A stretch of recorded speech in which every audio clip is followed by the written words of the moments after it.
On commence à évoquer l'application d'un protocole de priorisation des soins et de l'accès aux soins intensifs compte tenu de la pandémie qui sature largement la capacité d'accueil et d'intervention de nos hôpitaux.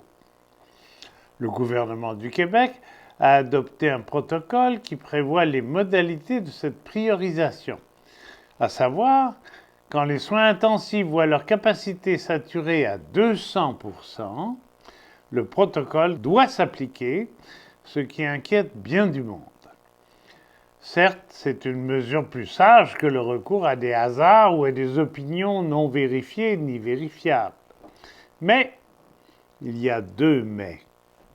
D'abord, cette priorisation ne doit pas brimer les droits exprimés par les personnes.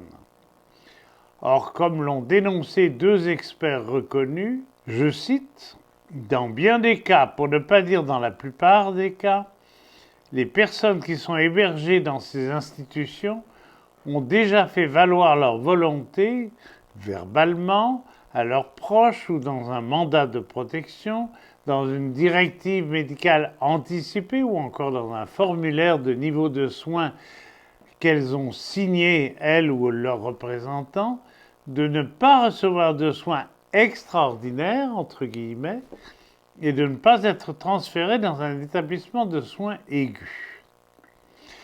Devant la forte probabilité qu'elles y demeurent isolées, intubées, nourries artificiellement, dans un climat déshumanisé, elles ont estimé préférable de recevoir de bons soins et le cas échéant des soins de fin de vie dans leur milieu de vie et de voir leur souffrance soulagée dans un climat de sérénité et en pouvant être accompagnés de quelques membres de leur famille.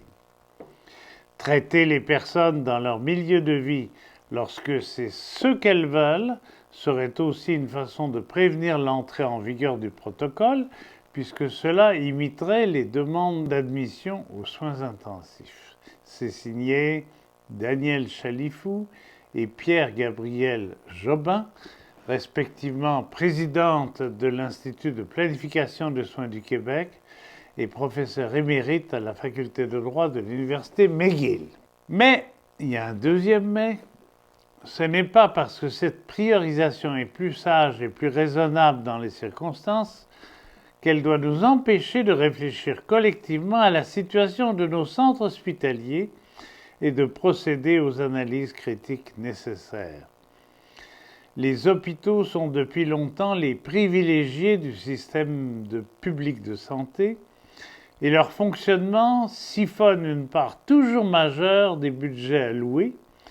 Alors comment se fait-il qu'on en est arrivé là? La pandémie ne doit être ni l'excuse ni la seule réponse.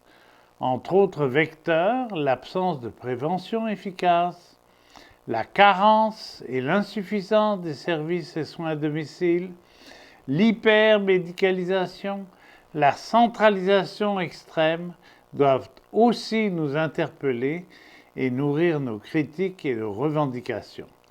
La pandémie fait bien des victimes, mais le report des soins et des interventions en multiplie aussi le nombre. Pourquoi? Le QDR aimerait vous rappeler que si vous avez aimé ça, cliquez là. Si vous voulez le faire voir à vos amis, cliquez là. Si vous voulez rien manquer, cliquez là. Et si vous avez besoin qu'on vous le rappelle, cliquez là.